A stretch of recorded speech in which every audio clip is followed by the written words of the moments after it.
सुप्रभात प्यारे बच्चों, मैं आशा करती हूँ कि आप सभी कुशल पूर्वक होंगे। मैं आपकी हिंदी की अध्यापिका प्रेमचंद मेमोरियल पब्लिक स्कूल से तीसरी कक्षा में आपका स्वागत करती हूँ। बच्चों, आज हम आपकी हिंदी भाषा की पाठ्य पुस्तक आकांक्षा का पाठ 8 का शेष भाग पढ़ेंगे, जो पृष्ठ नंबर 39 पर है। अपनी हिंदी भाषा की पाठ्य पुस्तक निकालिए और पृष्ठ नंबर 39 पर आइए। पाठ 8 संकल्प। बच्चों, पिछली कक्षा में हम पाठ 8 का आधा भाग पढ़ चुके थे। आज हम पाठ 8 का शेष भाग पढ़ेंगे। बच्चों, पिछली कक्षा में हम यहाँ तक पढ़ चुके थे। आज हम यहाँ से पाठ प्रारंभ करेंगे। आपस में बातें करते हुए 3 बच्चों का प्रवेश। उन्हें आते देख वृक्ष चुप हो जाते हैं। मोहक, उफ कितनी गर्मी है। धूल और धुएं से मेरा तो दम घुटा जा रहा है। जहाँ देखो वहाँ मोटर, स्कूटर, गाड़ियों का धुआं और शोर। रूही बरगद के पेड़ के पास जाकर, आओ भैया, इस बरगद के नीचे बैठें। कितनी ठंडक है इसकी छांव में। आकाश, सचमुच अब जाकर शांति मिली। इसीलिए तो आजकल जगह जगह लिखा रहता है, पेड़ लगाइए और अपने वातावरण को हरा भरा और शुद्ध बनाइए। रूही, मुझे तो हरे भरे पेड़ पौधे, बाग बगीचे बहुत अच्छे लगते हैं। मैंने भी अपने बगीचे में अमरूद, नींबू, गुलाब और चमेली लगा रखे हैं। आकाश, हमारे घर के आसपास भी सड़क के किनारे आम, नीम, पीपल के पेड़ लगे हुए हैं। नाटक के मंच पर आपस में बातें करते हुए 3 बच्चों का प्रवेश होता है। मोहक, रूही और आकाश। उन तीनों बच्चों को आते हुए देखकर वृक्ष चुप हो जाते हैं। मोहक कहता है, उफ कितनी गर्मी है। धूल और धुएं से तो मेरा दम घुटा जा रहा है। जहाँ देखो वहाँ मोटर, स्कूटर, गाड़ियों का धुआं और शोर ही शोर है। तब रूही बरगद के पेड़ के पास जाकर कहती है, आओ भैया, हम यहाँ बैठेंगे बरगद के पेड़ के नीचे। देखो यहाँ कितनी ठंडक है इसकी छांव में। आकाश कहता है, सचमुच अब जाकर शांति मिली। इसीलिए तो आजकल जगह जगह लिखा रहता है, पेड़ लगाइए और अपने वातावरण को शुद्ध और हरा भरा बनाइए। तब रूही कहती है, मुझे तो हरे भरे पेड़ पौधे, बाग बगीचे बहुत अच्छे लगते हैं। मैंने भी अपने बगीचे में अमरूद, नींबू, गुलाब और चमेली के पौधे लगा रखे हैं। रूही की बात पूरी होने के बाद आकाश फिर से कहता है, हमारे घर के आसपास भी सड़क के किनारे आम, नीम, पीपल के पेड़ लगे हुए हैं। बच्चों, पृष्ठ नंबर 40 पर आइए। मेरे दादाजी तो नीम का ही दातून करते हैं। वे कहते हैं कि नीम का वृक्ष बड़ा ही गुणकारी है। मोहक, हमारे मोहल्ले में बरसों पुराना नीम का एक पेड़ था, लेकिन अभी कुछ दिन पूर्व जब मैं मामा के घर से लौटा तो देखा वह कटा पड़ा था। मुझे बहुत दुख हुआ।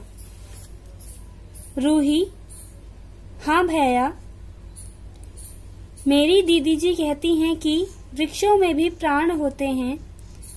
वे भी सांस लेते हैं, पानी पीते हैं, उन्हें भी भोजन चाहिए। कटने से उन्हें भी कष्ट होता है।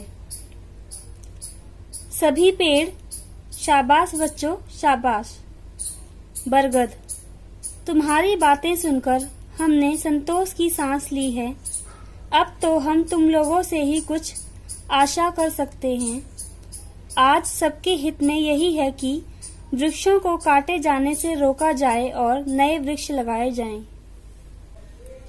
आगे आकाश कहता है, मेरे दादाजी तो नीम का ही दातून करते हैं। बच्चों, जिस प्रकार हम अपने दांत ब्रश से साफ करते हैं, उसी प्रकार नीम की लकड़ी से भी दातून बनाकर उससे दांत साफ किए जाते हैं।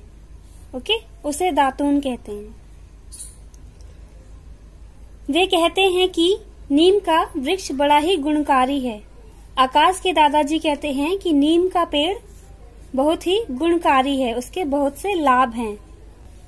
नीम के पेड़ की पत्तियां और उसकी लकड़ियां औषधि के रूप में प्रयोग की जाती हैं। आकाश की बात पूरी होते ही मोहक कहता है, हमारे मोहल्ले में भी सालों पुराना नीम का एक पेड़ था, लेकिन अभी जब मैं कुछ दिन पहले अपने मामा जी के घर से लौटा तो मैंने देखा कि वह नीम का पेड़ कटा पड़ा है। यह देखकर मुझे बहुत दुख हुआ। तभी रूही कहती है, हाँ भैया, दीदी भी कहती हैं कि वृक्षों में भी प्राण होते हैं, पेड़ों में भी जान होती है, वे भी हमारी ही तरह सांस लेते हैं, पानी पीते हैं, उन्हें भी भोजन चाहिए, कटने से उन्हें भी कष्ट होता है। तभी सभी पेड़ एक साथ कहते हैं, शाबाश बच्चों शाबाश। फिर बरगद का पेड़ कहता है, तुम्हारी बातें सुनकर ही हमें चैन की सांस मिली और आज सबके हित में यही है कि वृक्षों को ना काटें और नए वृक्ष लगाएं।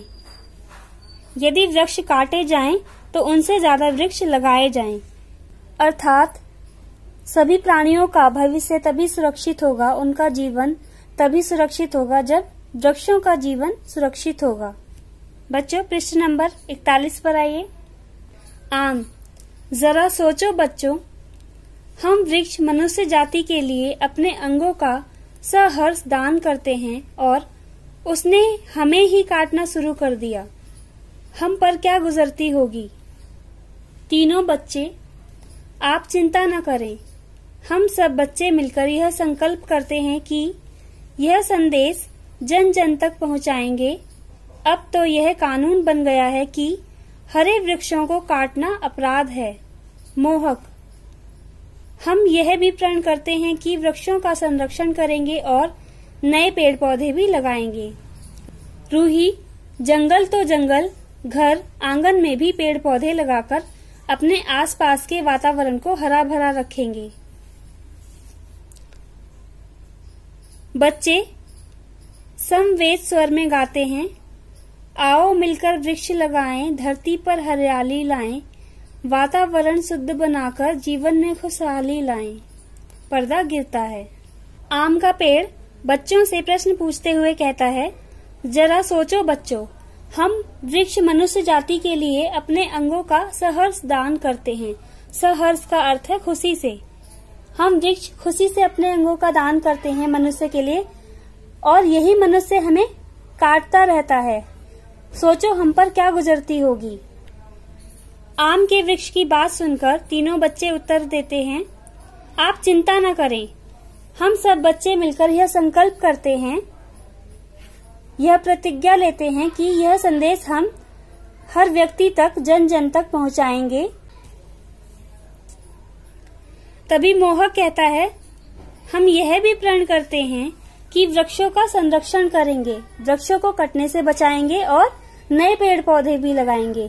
तभी रूही कहती है, जंगल तो जंगल, हम घर आंगन में भी पेड़ पौधे लगाकर अपने वातावरण को हरा भरा रखेंगे, अपने वातावरण को स्वस्थ रखेंगे। भी सभी बच्चे एक स्वर में गाते हैं, आओ मिलकर वृक्ष लगाएं, धरती पर हरियाली लाएं, वातावरण शुद्ध बनाकर जीवन में खुशहाली लाएं।